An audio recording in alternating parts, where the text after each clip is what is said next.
guys. So hi, welcome to my channel. So my name is April. So I'm an aspiring ESL teacher. Actually, papakita ko sa inyo ngayon kung anong una kong ginawa before or bago ako ma-hired. So binibuild up ko yung profile ko nung bago pa lang ako dito sa site na to. So all you need is to go to www teacher's record. So as you can see, lumabas na agad siya. So browse mo lang or here. Okay. So this one.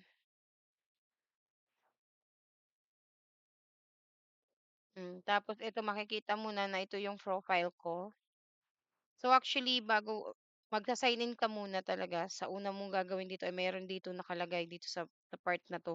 So nakalagay sign in or log in. So mag-create ka muna ng yung account dito. You should create your account here. So basic information, name, full name, address, your age, and educational background. Yun yung mga pwede mong ilagay dito. Tapos ngayon, pupunta ka sa certificate. So as you can see, there are two na pwede mong i-take. So you can take TFL. So itong certificate na to, ito yung kailangan mo para ma-certified ka, para makapagturo ka if ever. So, start mo lang yung courses here. So, start mo lang yung course. So, you can see, actually, nakakuha na ako dito. So, I think, tignan natin kung gagana pa siya or I can able to show you ano yung mangyayari dito sa part na to. Hold on. Alright, so you can see, congratulations, you have completed one. So, nakakuha na ako dito ng certificate. So, guys, yun lang yung gagawin nyo. Click nyo to, TFL, TFL.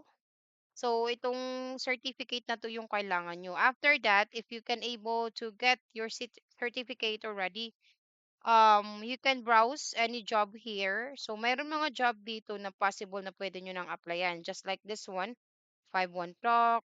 So, per hour nila ay $100 and, I'm sorry, 100 pesos and 1 to 160.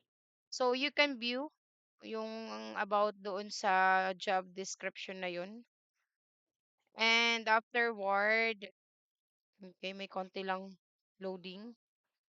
And afterward, you can see, pwede ka mo nang i-click dito ang apply. Pero bago mo siya maklik, you need to put or fill the, here, this one, my resume. So, para ma-direct na lang doon sa pag-a-applyan mo na site. So, parang yung sa 5-1 Talk, dito hindi mo na kailangan kasi since na-build up mo na tong resume na to, di mo na kailangan ilagay pa yung ibang information. So, andyan na oh. Personal details, work experience, educational, teaching certificate, kung nakakuha ka na ng certificate mo dito, which is the DTFL. So, second one, teaching profile, and contact information, job expectation, personal video. So, indicate mo dito yung personal video mo. So, let's go back kung paano ka makakahanap dito ng trabaho sa teacher record. Meron dito mga nakalagay ay hiring sila. So, this is super, super duper hiring. So, meron pa dito itong run ka. So, nag-offer sila ng 2.3 US dollar. So, meron lahat dito makikita mo, tapos pwede mo siyang i-view. So, you can view. So, view mo siya. So, makikita mo dito yung qualification ng company, job highlight, working hours, job description, job requirements. So, dito, parang okay naman kahit wala kang certificate kasi pwede ka na naman kumuha dito. So, range ng salary mo, 2 to 2.3. dollar for 50 minutes. So kayo na mag-convert.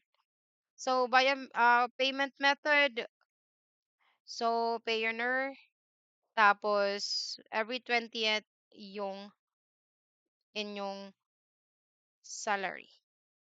So, as you can see here, marami pa. So, browse nyo lang. Tapos, you just need to click apply. And that's it.